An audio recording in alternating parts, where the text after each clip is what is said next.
Hello and welcome to the Sunil Jha Show. You are watching Speak Up India. हैवानियत की भी एक इंतहा होती है, ये इंतहा क्रॉस कर चुके हैं। इनके साथ वही बर्ताव होना चाहिए जो हैवानों के साथ होता है। शायद हैवानों से भी बदतर बर्ताव अगर हो सकता है तो इनके साथ करना चाहिए। लेकिन कहानी सिर्फ ये 4 5 6 आतंकवादियों की, आतंकियों की नहीं है। कहानी उस माइंडसेट की है जो माइंडसेट ये करता है। Eliminate the mindset from root, क्योंकि रूट से जब तक अब नहीं हटाएंगे ये प्रॉब्लम कभी खत्म नहीं होगी। आज पहलगाम है, कल पुलवामा था, परसों गोधरा था, उससे पहले कोई और था, उसके बाद कोई और हुआ। कभी दिल्ली, कभी मुंबई, कभी हैदराबाद, कभी जयपुर। ये सिलसिला जारी रहता है। अलग अलग चेहरों के साथ, अलग अलग शक्ल लेकर आतंकी आते हैं और जिंदगियां बर्बाद करके चले जाते हैं। It's very important to know from the experts what are the options available for the government.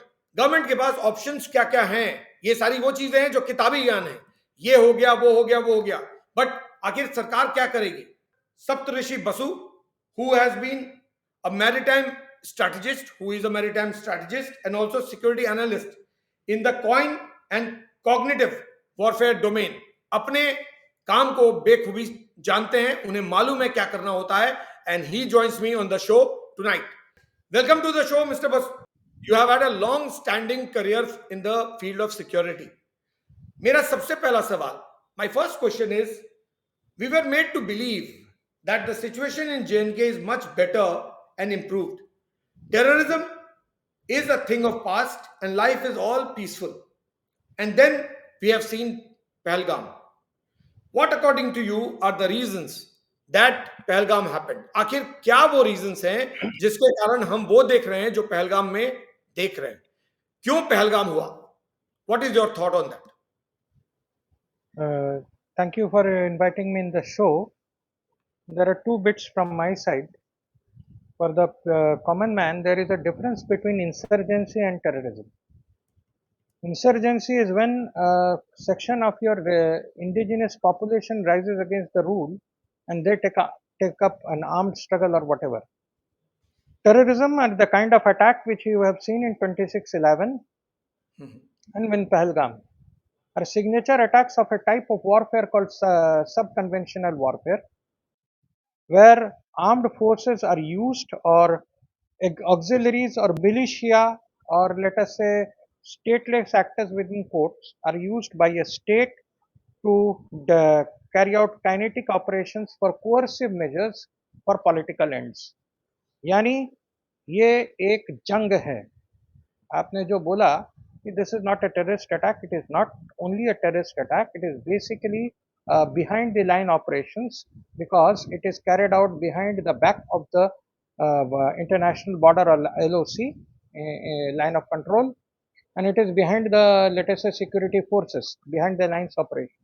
Right. This is basically carried out by auxiliaries or miscreants or operatives infiltrated through special channels by the use of OWs, OGWs, that is overground operatives or overground workers. They have a sympathetic population which basically gives them logistic supports, gives them cover, and after that they give them the local intelligence through which they launch the operations after planning, tactical planning. तो जो यहाँ पे हम देख रहे हैं 7 terrorists हैं। अभी तक ऑफिशियल फिगर 27 है, but there are many people who have quoted that there are 50 people dead. Now That if you see the number, 50 people, figure is very tough to actually decide because yes, वहां पे जितने भी लोग रहे होंगे कोई भी बचा होगा इसके चांसेस नहीं है। I mean the main. yes, there was a burst of ammunition, and if you basically see a AK-47 firing rate, it is about 6 to 700 BPM bullets per minute. If you keep on firing for about 3 minutes, it is more than 1800 to 2100 rounds. If there are 4 people firing together, so something around 8,000 to 10,000 rounds have been dispensed. Basically, it's a small scale petrol level attack or a warfare. Now, these people have been trained in the art of infiltration. They have been trained specifically in Dora Khas. The people who are responsible for giving this kind of training is the SSG, Pakistan as well as the BAT teams, border action teams. तो ये पाकिस्तान का हमारे ऊपर हमला है। अब ये सवाल आपका ये है कि हमने नैरेटिव ये बनाया कि 370 के बाद नॉर्मलाइज हो गया। So what right. what was the situation before 370? There was this money being spent on the let us say youth, and they were being mobilized, giving some money for doing stone pelting. There was lot of pent up, rather dramatized action of anger which was being shown against the security forces or the restive people. Right. After 370 abrogation, we have seen the people have on ground have realized that there is no fun in actually fighting the state. They are far better off. And if you see on the other side of the border, the situation is even more delicate on Pakistan of occupied Jammu Kashmir, that is POJK, across the line of control. So now what has this been precipitated? It is not the act of the local people. Yes, there is a guilt in the local population which has given the cover fire, who have the overground operatives, who have the sleeper cells, and those who have been staying in the vicinity but chose to ignore. Even your silence in such correct. cases. So mister Basu, it appears very clearly कि जो लोग भी local थे, अगर वो चाहते तो दो चीज कर सकते थे। एक तो ये कि वो उनके पास कोई ना कोई इनपुट जरूर होता है, सबको पता होता है कौन कहां छुपा हुआ है, तो वो या तो सिक्योरिटी फोर्सेस को टिप ऑफ कर सकते थे, या फिर इन लोगों को वहां से बचा के निकाल के पहले जा सकते थे, या उस दिन बोलते हम नहीं जाएंगे। अगर लोकल बचाना चाहते तो उसके 50 तरीके थे। बगैर लोकल असिस्टेंस के ऐसा कोई अटैक होता ही नहीं है, कभी भी नहीं होता। तो कहीं ना कहीं तो ये लोग छुपे हुए थे, कोई तो छुपा रहा था। तो जब आप लोकल असिस्टेंस की बात करते हैं, तो ये कह देना बाद में कि we are sympathetic, we have lost business and it is going to affect Kashmir as a whole, ये सब आफ्टर थॉट है। बट रियलिटी ये है कि इस अटैक को होने के पीछे कहीं ना कहीं लोकल सपोर्ट अगर नहीं होता तो ये अटैक भी नहीं होता। ये सिर्फ आफ्टर थॉट नहीं है, ये प्रोपागेंडा है, ये इंफॉर्मेशन ऑपरेशन है, ये लीपाप होती है। ये basically they know that it is shoot and scoot tactics. Pakistan एक इम्बिसिल, नपुंसक, कावर्डाइज स्टेट है, जिसने अभी भी कभी भी डायरेक्ट कॉन्फ्लिगरेशन एंड कॉन्फ्लिक्ट में they have never been able to be victorious. So they use generally use sub conventional attack and asymmetric strategies. अब यहाँ पे आप देखें कि बहुत पुरानी किताब है काउंटर इंसर्जेंसी की, डेविड गलूदा के नाम से, जो लगभग सभी सिक्योरिटी फोर्सेस के ऑफिसर्स पढ़ते हैं। वहाँ पे एक ही चीज कहती है, terrorist is a fish which swims in water. आतंकवादी एक मछली है जो कि सिंपैथेटिक पॉपुलेशन, यानी जो उसकी मदद करने वाले लोग हैं, उनके पानी में तैरता है, यानी बिना पानी के मछली बच नहीं सकती, और बिल्कुल। बिना ओवरग्राउंड सपोर्ट के आप आतंक नहीं कर सकते। अगर मान लीजिए हम में से किसी को गुस्सा आता है और हम सोचते हैं कि पाकिस्तान के अंदर जाके ऐसी ही चीज हम जाके रावलपिंडी और लाहौर में करें, तो आपको पाकिस्तान में जाने के वक्त आप कितने घंटे सरवाइव करेंगे? Will somebody give you a hiding place? Will somebody give you shelter? Will true. Somebody give you place where you can change, load your weapons, plan your action, pack it up, and then attack without getting detected, without getting singled out in a population which doesn't speak your language? Because the Pahalgam is South Jammu, where they speak, they don't speak Pashto, they speak Balti and Dogri, while these kind of correct. terrorists who are basically trained in Dora Khas and Lashkar Tayyiba, they speak Arabic, Urdu, and Pushto. So that is their okay. language which they use for coding and communication, which is not generally understood. The Urdu they don't use when they are in mission, because they are strictly ordered for speaking in Pushto, because it requires a specific skills to decipher such things. ऐसा तो क्यों? ऐसा क्यों? अगर, ऐसा क्यों? क्योंकि मान लीजिए, क्योंकि पुश्तो जानने वाले लोग जो हैं आपको अफगान होंगे या पठान होंगे, so those kind of उसकी people नॉलेज speaking उसकी नॉलेज यहाँ के लोगों को नहीं होगी उस लैंग्वेज की, यहाँ इसलिए। के लोकल लोगों के पास नहीं होगी, लोकल लॉ एनफोर्समेंट के पास नहीं होगी। और ओके। जैसा कि आपने एक बहुत इंपॉर्टेंट सवाल है, आपका सवाल है कि why this happened. Now the correct. Question is, it has happened due to only one thing, because our factor of deterrence with the state of Pakistan has failed. What is deterrence? Deterrence is a psychological state of the body politic or the political hive mind of a enemy or an adversary state, which basically gives them a logical conclusion that the cost of misadventure will far outweigh the outcomes.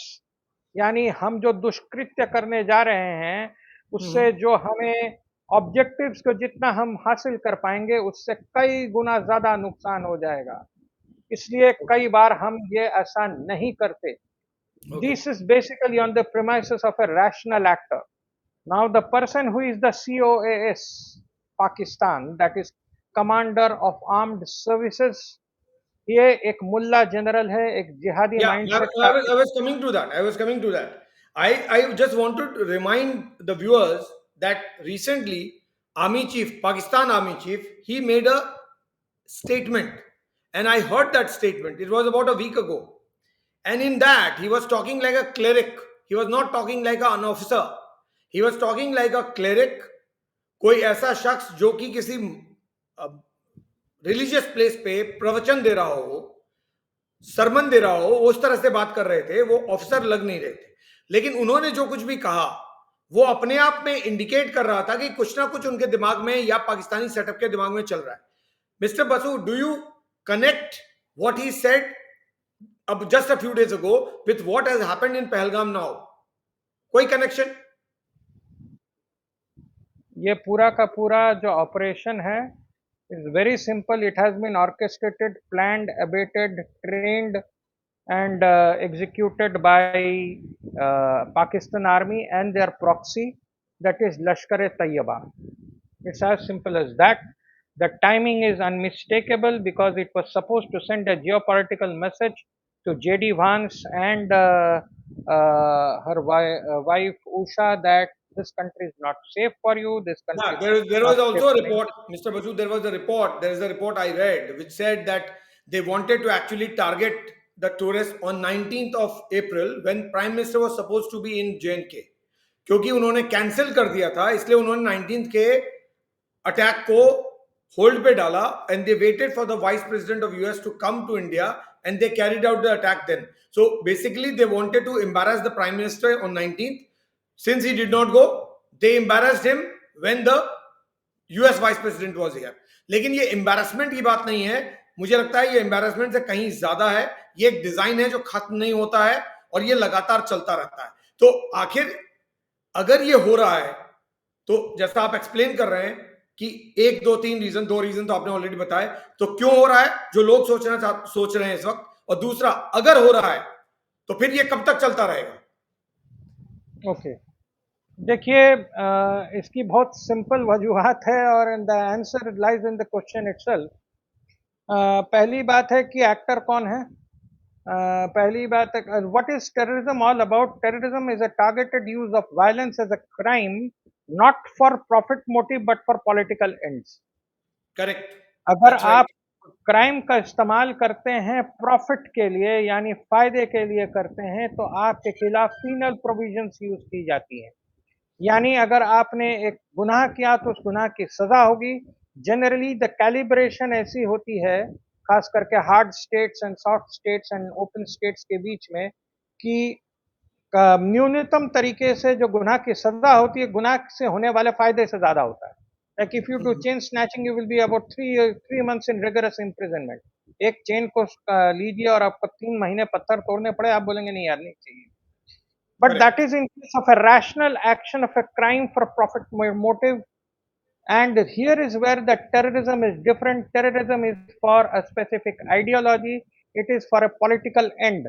So it was basically to send a geopolitical message to United States that India has not yet established firm control over Kashmir, and the people of Kashmir are still waging a war against the state. They are not in sync with the state narrative. तो भारत का वो हिस्सा नहीं है, लोग भारत का forceful occupation है. और यहाँ पे आप इन्वेस्ट भले ही एक्शन टेररिस्ट कर रहे हो, लेकिन वो उसको शेप देना चाहते हैं action by the locals which is the Kashmiris. ये हमेशा शेप देते रहे हैं, इसलिए इनका जो पूरा एक्शन है ये एफटीज भेजना. पहले यहाँ के लड़के एबडक्ट करके लेके जाते थे, उनको ट्रेन करते थे उनको वापस भेजते थे। अब वो लड़के भी जब जाने से कतराना शुरू कर दिए, नहीं जाते हैं, तब वो सीधा सीधा अपने ऑपरेटिव्स को यहाँ भेज रहे हैं। लश्कर तैयबा और जमात उद दावा is basically a rabid organization, an extension of the Pakistan Army and especially ISI Nexus, which is basically the within quotes the undeniable or deniable dark ops or a covert wing of the Pakistani army. Their training and their indoctrination as well as their tactics are what is used for special forces, और and their ये जो repetitive repetitive strikes इस तरह के होते हैं कि एक ट्रेंड है repetition of the same kind of an act at different different places. ये रेपिटेटिव जो मेथड है या रेपिटेटिव स्ट्रेटजी जो है उसका what is the story behind that? मतलब सीधी बात है, आप मैथमेटिक्स की तरह दो जोड़ दो जोड़ेंगे तो चार ही होगा। So if you basically follow the same kind of people, you have an FT which is going through a very specific type of training and you get only a calibrated reaction which is matching the intensity of the attack, जो हमारा हमेशा का क्या कहते हैं defensive week and एक क्या कहते हैं self restraint and self constraint I would say type of doctrine है। तो उससे इसी किस्म के नतायज आपके सामने होंगे। आप पुरानी कहावत है, बोया पेड़ बबूल का तो आम कहाँ से पाए। तो अगर आपने बबूल उगाने हैं तो कांटेदार झाड़ ही उगेंगे। If you are basically giving a very soft response, you are they are sending expendables to create certain amount of anarchy, damage, So loss. And is there a problem in our own strategy in dealing with them? yes, first of all, we don't have a strategy. मैं Okay. आपको साफ साफ बता दूं, we don't have a national security doctrine per se, we don't have a national grand strategy, we don't have an internal security strategy. We have been having police reforms waiting for about 4 decades by now. None of the police reforms have been put in action. That's right. So, as far as strategy is concerned, it doesn't exist. Strategy say, like from strategy, there should be an operational plan, and from operational plan comes the tactical methods or tactical innovation, which is basically the purview of the field commander and the trained operatives, whether on the regular side or irregular side. लेकिन हमारे पास कोई technical doctrine नहीं है। What we see on the other side, ये क्यों बार बार हो रहा है? What is the Pakistani army? Pakistani army's stated objective is Iman, Taqwa, Jihad, fi Sabilillah. That means we What is place that? our What does that faith. mean? Yeah, इसका transliteration है we place our faith in the operationalization of jihad in the name of Allah. Iman, Oh, Taqwa, Jihad, fi Sabilillah. So they use the fifth means of jihad as a instrument of statecraft and warfare. और आप बोलेंगे कि यह स्लोगनियरिंग है या एक कोई operational doctrine आप कैसे कह सकते हैं? दिस में बी अ क्लेम। तो प्रेसिडेंट मर्द मुजाहिद मर्द हक जिनको कहा जाता है जनरल जिया उल हक, उनके द्वारा साइन की गई ऑपरेशनलाइज की गई इनके बुक को Mr. देखें। Basu, your voice. Yes, yes, yes. Go ahead, go ahead, go या ahead. या उनके बुक को देखें जिनको पूरी की पूरी पाकिस्तानी आर्मी फॉलो करती है। पाकिस्तानी आर्मी जिस मैगजीन को पब्लिश करती है उसका नाम है the green book. The green book by Pakistani army, Google करें आपको दिख जाएगा। पाकिस्तानी आर्मी जिसको कॉलेज में पढ़ती है और जिससे क्या कहते हैं अपने फाइटर्स को इंडोक्ट्रिनेट करते हैं। Pakistani armed forces are an indoctrinated soldier, they are not a professional soldier. So इसीलिए they have a very different mindset when they are going to war और they are doing operations. So basically they So are their foundation of training is very different from the foundation of our training, and that's yes. why they do what we can't do. Yes, because their book, their operational doctrine book is called The Quranic Concept of War by Brigadier General S.K. Malik. It is freely available in the Internet Archive. Anybody can download and see the English translation, not transliteration, which basically says that terror in the mind-numbing and soul-numbing terror. I quote, mind-numbing and soul-numbing terror is an instrument of warfare. They are saying, we are not coming for your land, we are not coming for any economic, political, or let us say financial objectives or revenue objectives. जैसे आपने जमीन घेर ली, या आपने कुछ चीजें लूट ली, या रेड कर लिया, या आपने क्या कहते हैं किसी के कैपेसिटी को डिग्रेड किया, ये उनका मकसद नहीं है. They are saying that we are coming for your soul. That's the Quranic concept of war by General Brigadier S.K. Malik. They say by acting in this manner, they are achieving the ultimate cause of Ghazwa Hind. That means capture of Hind. Ghazw means capture in Arabic. Ghazwa Hind means the capture of Hind. Basically Pakistan की इस समस्या को समझने के लिए आपको दो line में यह समझना पड़ेगा that the actual majority of Muslims, pre-partition Muslims, they did not want the partition of India. That is the reason Muhammad Ali Jinnah was called Kafir-e-Azam. Muhammad Ali Jinnah, a British wog, was basically a murtad and a khawarij.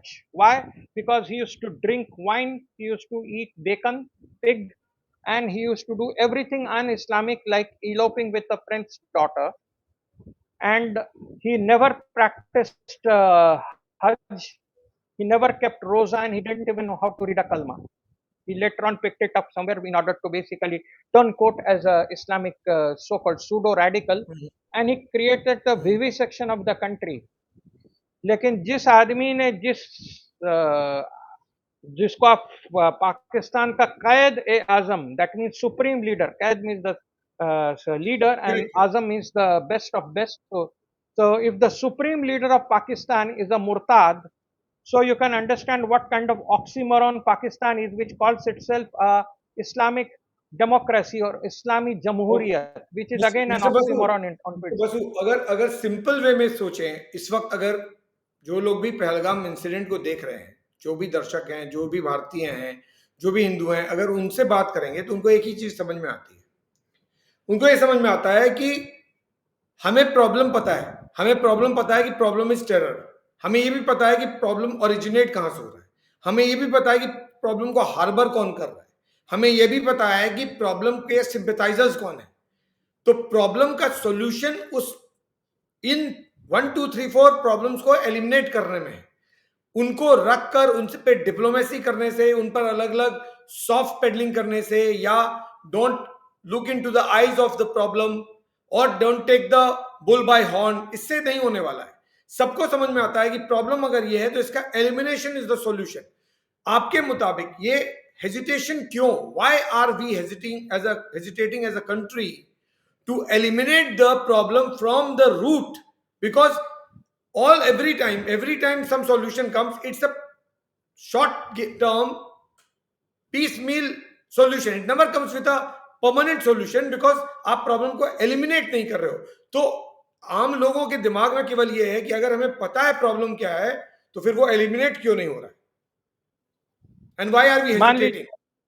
मैं आपको बिल्कुल simple simile दूंगा कि मान लीजिए आपके पास एक बहुत कटीला किस्म का बांस का झाड़ है और आप जाते हैं, रोज जाके उसके पत्ते काटते हैं और छोटी छोटी टहनियां काट के आते हैं. बोले देखो यार, यहाँ कटीले बांस के वो झाड़ आ रहे हैं, इससे हमें खुरच लग रही है, तो हम इसके कुछ पत्ते और टहनियां काट देंगे और हम बोलेंगे कि यार ये तो बढ़ना नहीं चाहिए वापस. तो हमारा काम बेसिकली ऐसा है. पहली बात, मैं आपसे माजरत से थोड़ी माफी मांगते हुए कहूंगा कि we actually are not defining the problem. पहली बात, हम प्रॉब्लम नहीं जानते. हम प्रॉब्लम समझ रहे हैं कि ये कुछ एलईटी के टेररिस्ट हैं जो कि यहाँ पार करके आ जा रहे हैं. That's not the problem. The problem is the Pakistan army and the state of Pakistan. जब तक वो जिंदा है हमारे लिए एग्जिस्टेंस थ्रेट है. यही मैं समझाने की कोशिश कर रहा था. पाकिस्तान बना था भारत को कब्जा करने के लिए. That is right. I agree with you there. क्योंकि अगर सिर्फ पाकिस्तान नहीं बनाने से खुश हो गए होते तो फिर डेमोग्राफी भी चेंज नहीं हुई होती. ये डेमोग्राफी जो लगातार चेंज हो रही है वो कहीं ना कहीं ये इंडिकेट करता है that you capture either by par or by numbers. So concept कहीं ना कहीं से तो ये आ रहा है, जिसके कारण constantly numbers are going up. वो बात जो आप कह रहे हैं वो बात समझ में आती है प्रैक्टिकली, लेकिन आम लोगों के हिसाब से अगर सरकार को भी समझ में आ रहा है तो सरकार हेजिटेट क्यों करती है? That's the real point. अगर आपको पता है सरकार को कि भी यह बात अगर समझ में नहीं आ रही है, सरकार क्योंकि बार बार डील करने की कोशिश कर रही है with the Pakistani state. Pakistani state कोई नॉर्मल स्टेट नहीं है, ये आपका एंटी स्टेट है, जो एक जमाने के डिस्प्लेस्ड मुस्लिम नोबल से बना था, जिससे अंग्रेजों ने हुकूमत छीनी थी. उनको आज भी लगता है कि ये जो पूरा नॉर्थ इंडिया है उनकी जागीर है, उन पे उनकी हुकूमत करनी है, कि वो अपने आप में कहते हैं हमने 1000 साल हुकूमत की है, हमें वापस वो हुकूमत चाहिए, इसलिए उन्होंने पाकिस्तान बनाया.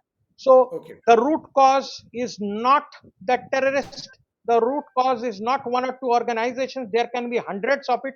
70% of the Pakistani 220 million 22 crore population is radicalized. सिर्फ So 22 करोड़ के you are saying 70% the के. problem is Pakistan and you have to deal with it. So my question is, if the problem is Pakistan, why is this government or India per se, whether for the last 75 years, has not been able to deal with this problem? Because they have certain idiosyncrasies. First of all, we are an approval seeking nation. जब हम 7 अक्टूबर हुआ, तब उनको JD वांस को tweet करने की जरूरत नहीं पड़ी. नितिन याहू आए and he immediately basically made a Yeah, unity absolutely, government, absolutely, and they absolutely. started doing what they needed to do, and they told America, you now bloody well better support us right now, otherwise we are not friends forever. एक leftist सरकार Democrat की होते हुए भी वहां के secretary of state Blinken को आना पड़ा, झुकना पड़ा, माफी मांगनी पड़ी नितिन याहू से. They had not good terms, but they had to apologise and they had to even they had to support. Trump का सपोर्ट तो आज आप देख रहे हैं, लेकिन Right, उनके right, पास इतनी right. इतनी they have so much international The geopolitical. Biden administration was not so forthcoming initially. Yes, and they were basically pulled by their collar to support a just cause. तो हम लोग approval seekers हैं, हम लोग को समरसता की प्रॉब्लम आती है. हमने बांग्लादेश जैसे तुच्छ से कंट्री को, मालदीव जैसे तुच्छ से कंट्री को हमें थ्रेटन, कतार जैसे कंट्री को हमें थ्रेटन करने दिया. तो उससे क्या होती है भारत की. Bangladesh is also threatening you. Bangladesh. So that's exactly what I'm saying. Bangladesh, Qatar, Maldives, absolute persona non grata as far as the pecking order is concerned. और हम अपने आप को विश्वगुरु बनाना चाह रहे हैं. ये छोटे छोटे कीड़े मकोड़े जैसे कंट्री हमें थ्रेटन कर रहे हैं, और हम इनका कोई भी क्या कहते हैं जवाब ऐसा नहीं दे पाते हैं कि इनकी चीखें निकल जाए और ये पब्लिकली अपोलोजाइज करें. तो So क्या हो जा रहा है? is it, Mr. Basu, is it that we are wasting a lot of time only thinking of strategy or strategizing and not actually taking the bull by horn? आपको पता है कि क्या करना है, आप स्ट्रेटजी बनाने में पूरा दिन लगा देते हैं, आप मीटिंग करते हैं, आप बोलते हैं हम ये रिस्पॉन्स देंगे, आप एक बार कर देते हैं पुलवामा के बाद रिस्पॉन्स, उसके बाद आप फिर ठंडे हो जाते हैं, फिर नया पहलगाम हो जाता है, फिर आप कुछ कर देते हैं और फिर आप वापस चले आते हैं. माय पॉइंट इज कि अगर आप स्ट्रेटजी बनाने में वक्त लगा देंगे, आपके मुताबिक तो स्ट्रेटजी है ही नहीं आपके मुताबिक, लेकिन अगर सरकार के मुताबिक कोई स्ट्रेटजी है भी, तो अगर इतना वक्त आप स्ट्रेटजी बनाने में लगाएंगे तो एग्जीक्यूशन कब होगा? और वो एग्जीक्यूशन हो क्यों नहीं रहा है?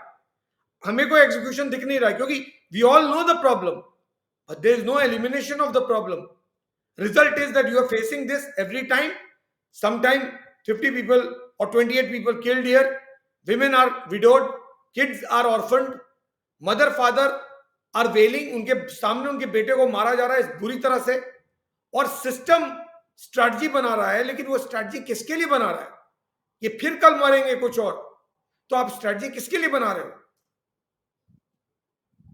हमारे पास जब पीस टाइम होता है, देखिए स्ट्रैटेजी उस वक्त नहीं बनाई जाती है जब आपके बॉर्डर पर काइनेटिक एक्शन शुरू हो जाए, या आपके बॉर्डर के अंदर बिहाइंड द लाइन ऑपरेशन में काइनेटिक ऑपरेशन हो जाए. वो ये तो वैसा हो गया कि आग लगने के बाद अब आपने कुल्हाड़ी फावड़ा उठाया और अब आपने बोला कि हम कुआं खोदेंगे. Correct. So basically this basically vindicates my point that there is no strategy. Otherwise, if that had been there, you would have simply taken out the book, dusted it, and just followed the checklist 1 2 3 4 5 6. जब आपके पास है नहीं, इसलिए आप हमेशा बार बार पुनः भोजन बैठक विश्राम करते जा रहे हैं और आपको समझ में ही नहीं आ रहा कि आपको करना क्या है. So this is basically what is why it is happening is because we don't have clarity of thought, we don't have clarity of action. अगर हमारे पास बिल्कुल क्लियर आइडेंटिफिकेशन है कि वो कश्मीर को हीट अप करना चाह रहे हैं और वो सीधा का सीधा यहाँ पे स्टेट प्रोटेक्शन देता है हाफिज सईद को एफएटीएफ के जाने के बाद, तो आप सोचिए कि वो कितने ब्रेजन है. और हम जो हैं आज तक बलूचिस्तान को कोई ओवर्ट सपोर्ट नहीं दे सके.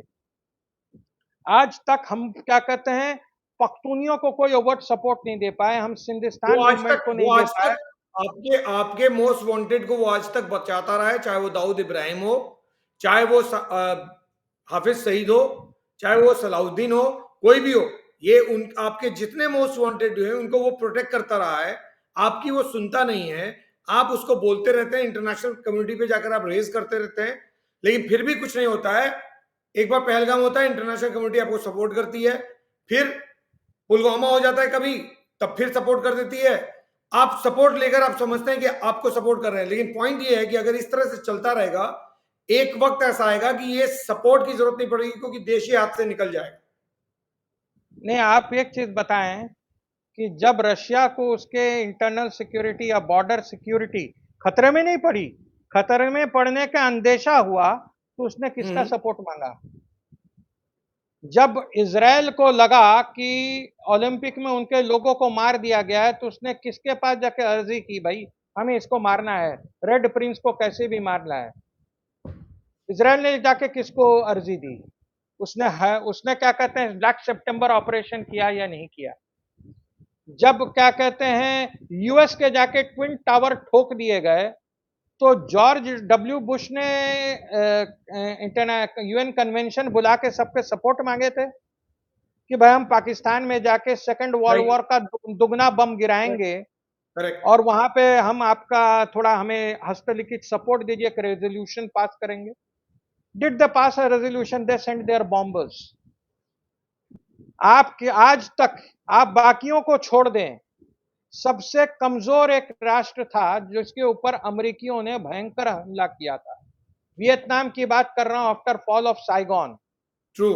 तो चाइना का सपोर्टेड एक रिजीम था कंबोडिया में, उसके बॉर्डर स्टेट पे, और उसने क्या किया, बहुत भयंकर नरसंहार करना शुरू किया. मैं कंबोडिया की बात कर रहा हूं, वहां पे पोल पॉट की बात कर रहा हूं. भयंकर नरसंहार किया जिसमें बहुत सारे चांप लोग मारे गए. चांप लोग जो है, they are one of the tribes of Vietnam. Vietnam ने ना चाइना से पूछा, ना अमेरिका से पूछा, ना फ्रांस से पूछा, ना सोवियत संघ से पूछा, सीधा अंदर गई. क्या कहते हैं, पोल पॉट के सरकार को पूरी तरह चटनी बना दिया.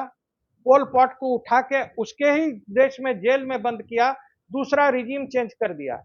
उसके बदले में चाइना ने Sri Lanka dealt with the LTT problem on its own in a very high-handed manner, and very no international community spoke about it. Very brutal manner. People even tried to put Fonseca behind the bar for war crimes. What happened? मैं जिसकी बात कर रहा हूं, Vietnam के बाद Indo cyano Vietnam war हुआ, China ने पूरा हमला कर दिया. 10 लाख की फौज, 1 मिलियन की फौज लेकर चाइना ने हमला कर दिया, जिसमें 1 लाख चीनी मारे गए और वियतनाम के भी करीबन 20-30 हजार फौजी मारे गए. और उसने फिर भी बोला कि हम पोल पॉट को मार देंगे अगर दोबारा ये क्या कहते हैं पॉलिटिकल पावर लेने की कोशिश की. उसके लोग नहीं मरे थे, माइंड यू. पोल पॉट ने इन्वेड नहीं किया था वियतनाम को. You are mentioning all this thing in the context of India only. So how are you saying that India should take a lesson from all this? Basically, we are a world power. We are the second largest. Now today we are the most populous country in the world. Yes, we are. That is we our are only the largest democracy in the world. We have the second or third largest army. हमको वो mummy mummy करके madam ये हमको चूटी काट रहा है, pencil गड़ा रहा है की तरह किंडर गार्डनिश बिहेवियर बंद कर देना चाहिए. If India should have shown the resolve, अभी तक पूरा का पूरा एलओसी में हमारे तोप गरजते रहने चाहिए थे, हमारे पिनाका मिसाइल अंदर में कम से कम 20, 30, 40, 50 किलोमीटर तक के सारे एरिया को स्कॉर्च कर देना चाहिए था. Without thinking of collateral damages, we should have had at least long distance strike on the known areas of terrorist hotspots.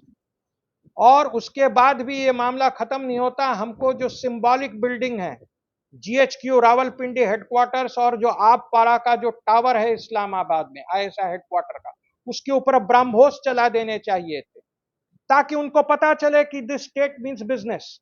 और यहाँ पे मामला खत्म नहीं होना चाहिए था, यहाँ पे तो शुरू होना चाहिए था.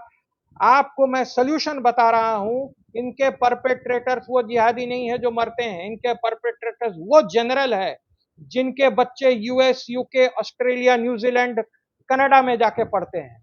अगर आपको ये बंद करना है तो इनके बच्चों के साथ वही सलूक कीजिए जो पुलवामा में और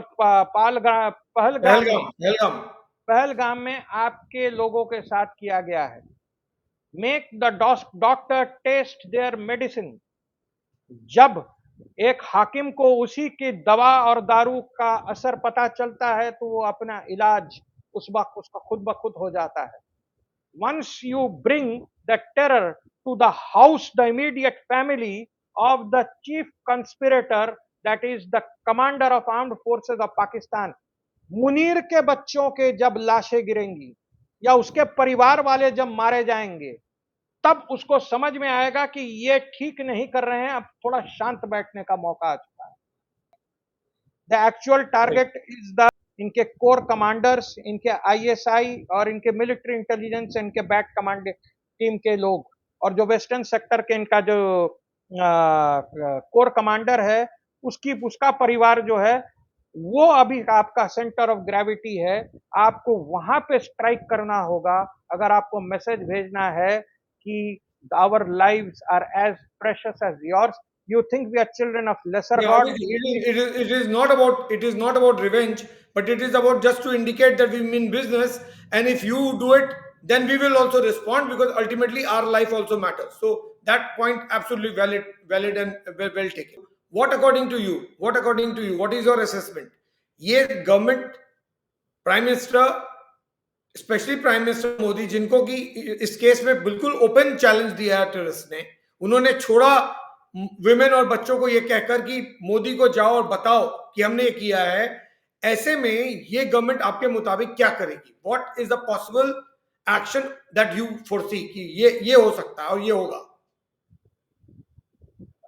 The present dispensation with all this thing, they are nationalists, but again they are I would say constraint of action is that they are seeking political correctness and approval from the high table. इनके लिए भारत का जो geopolitical धंधा है, trade है, economic development है, that takes more precedence than the national prestige and maybe the death of few people. तो हम ये देख सकते हैं कि कुछ डिप्लोमेटिक एक्शन तो अच्छी खासी डिप्लोमेटिक असॉल्ट होगा. काइनेटिक में मैं बहुत श्योर नहीं हूं. There will be a piecemeal kinetic attack. It might cause certain amount of bleeding to the Pakistan, but जिसके रोज 20-30 सोल्जर्स मर रहे हैं, आप और 30, 40, 50, 60, 100 मार देंगे तो क्या फर्क पड़ेगा? उन्होंने पूरे के पूरे पॉपुलेशन को ही मोबिलाइज कर रखा है कि जिनका काम ही है आखिरियत के लिए जान देना. तो आप you will have to kill in millions in basically if you have to basically cause the attrition in rank. तो उससे पहले तो कुछ होता हुआ नहीं नजर आ रहा है, लेकिन हाँ कुछ एक्शन ये करेंगे. हो सकता है कुछ काइनेटिक एक्शन हो. Definitely there will be some let us say geo economic and geopolitical and diplomatic action. Okay, that is what you think, that is the minimum that you are expecting to happen? Yeah, minimum we are expecting some diplomatic action, and I think that after that we might see some kinetic responses, which will be more than welcome, which will be a face saving for the nation at least. Okay, thank you so much Mr. Basu for coming and sharing all the insights, because आपने जो बताया इतना detail में बहुत सारे लोग शायद जानते भी नहीं है, और आई एम श्योर जिन लोगों ने सुना है उनको काफी कुछ आइडिया हुआ होगा कि आखिर how the entire security setup works in situations like this, और कहाँ पे गलतियां होती हैं, कहाँ पे आपको क्या करना है. someone with your kind of an experience always comes and shares things which is not naturally or easily available. So thank you so much for that. Thank you so much for telling our viewers what it is all about. On that note, I take leave. Thank you so much for connecting. I hope you enjoyed the session. The expert always come with a different perspective, and as all, Mr. Basu also came with a different perspective, maybe harsh, but that's the reality of the situation, that either you fight the bull right there, right now, or else wait for the bull to target you once again. Question is whether this government will take the bull by horn and not shy away from taking a strong action, because this country is feeling very, very uneasy. It's angry and it wants a revenge for Pahalgam. Take care. Good night. Shabba khair.